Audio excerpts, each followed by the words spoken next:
Hello and welcome to another episode of Corey Dharma.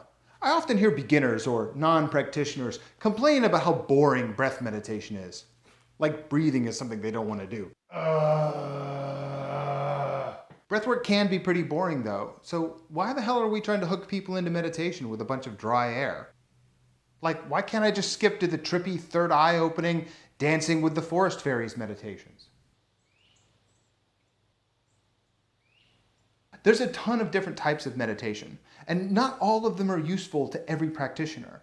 So why is the breath the starting point for so many people? The breath is mundane, commonplace, subtle, and easy to get distracted from. It's the meditation object that most people start with, and it isn't the only thing we can use as a focus object. But there are some benefits to starting with the breath. Number one, it's always with you. Your breath doesn't come and go like thoughts or emotions do. Pain, hunger, joy, sadness, that numbness in your foot, or any other physical feeling is just a bit more fleeting than your breath. You're kind of stuck with it. In other words, you don't need any props. Check it out, I bought all this cool stuff. I don't need it? What?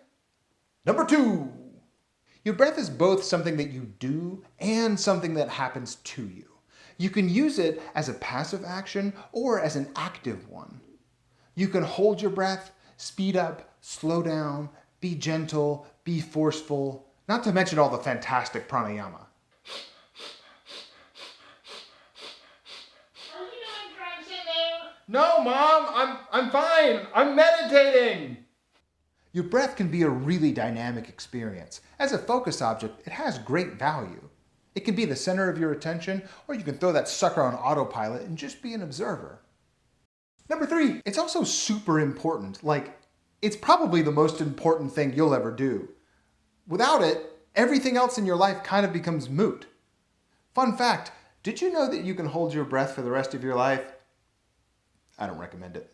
Breathing literally helps keep you alive. Without respiration, you're dead. Science!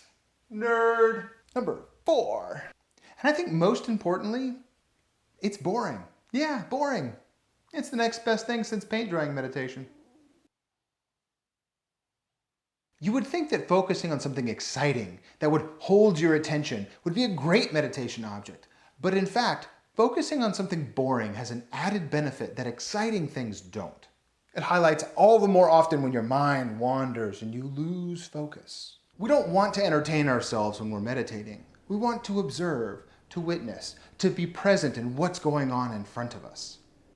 It's not about liking or disliking the activity. It's about what we do with our awareness.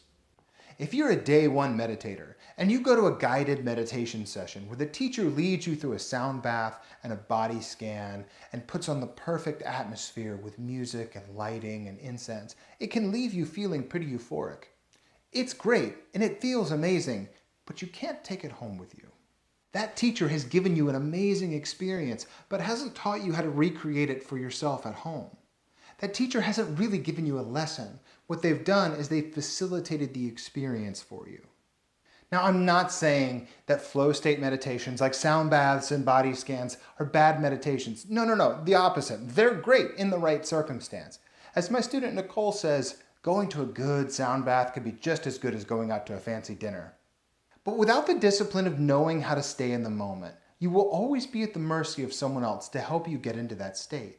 Your experience will be conditional on a quiet room in the proper environment and a teacher with great timing and delivery.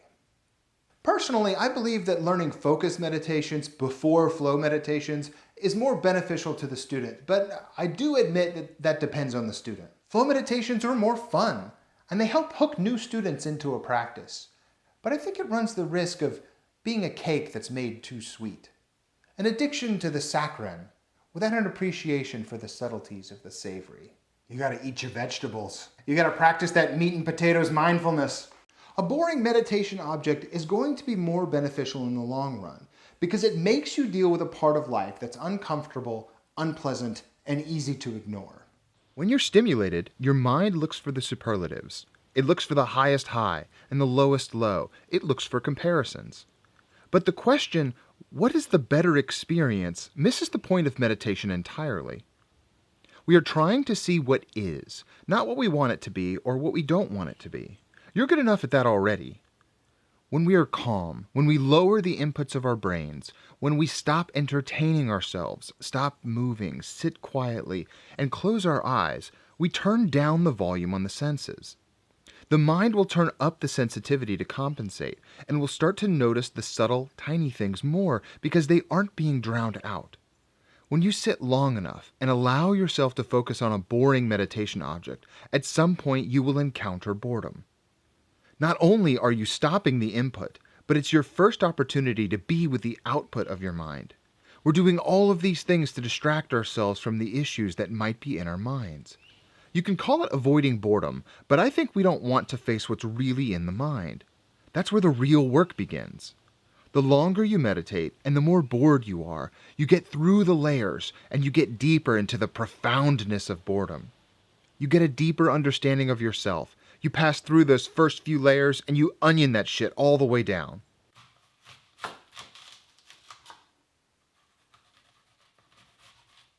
I don't think this is what he meant. Wait a minute, onion isn't a verb? You might be bored with this for a while, but the breath can become pretty pleasurable to get into. You'd be surprised how far your breath can take you. To enjoy your breath is such a subtle sensation.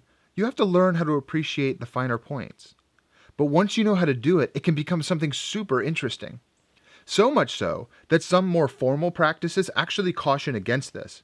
Because when you get deeper into the jhana layers of meditation, you run the risk of enjoying your meditations too much. So you gotta have a balance. But that's a topic for another video. Most of this advice is for the beginner meditator.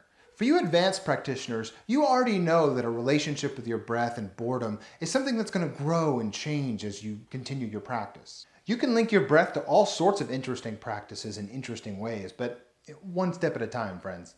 I'm also not saying that short meditations are bad or that long meditations are inherently better. I'm saying that developing a healthy relationship with boredom is an important part of your path that often gets neglected for more comfortable practices.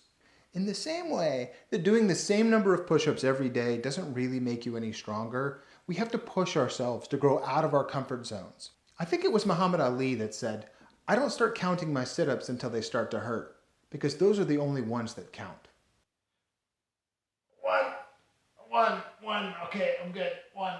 Similarly, allowing yourself to encounter boredom and sitting with it, not just enduring, not just waiting for it to be over, but to allow it to exist and then ask, what is it like to be bored? What is this feeling again and again and again? Becoming comfortable with it, accepting it. Only when you have given up seeking entertainment and running from boredom do you become free to experience the moment as it is. Becoming comfortable with boredom is a kind of freedom. Breathing is something you've been doing for your whole life, literally from the moment you were born. It's your powerhouse. It's the engine that drives the rest of the machine. Most people don't ever take note unless there's a problem, but we as practitioners are choosing to take note, to learn how the machine works, to become fascinated with the miracle of life. Your breath is like a reminder that you're alive right now. Every breath is like a love letter to life. When we go to parties, we often tell people about the interesting parts about our lives. We tell them about our adventures, our plans for the future, our jokes, the best of. But what we don't do is we don't tell them about the boring parts of our lives. We don't tell them about the time we swept floors. We don't tell them about the time we stood in line at the bank. We don't tell them about the time we sat down on the floor and breathed for an hour. But the truth is, you're alive just as much in those boring moments as you are on the adventures. You don't have to travel across the world and climb a mountain and find an edge to feel alive.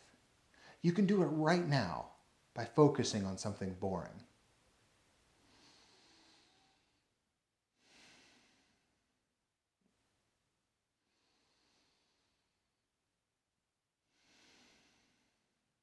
Thank you for joining me today. My name is Corey Dharma. The idea for this video came directly from one of my Patreon supporters, Gio Perez. Thank you, brother. I love you. I really appreciate it.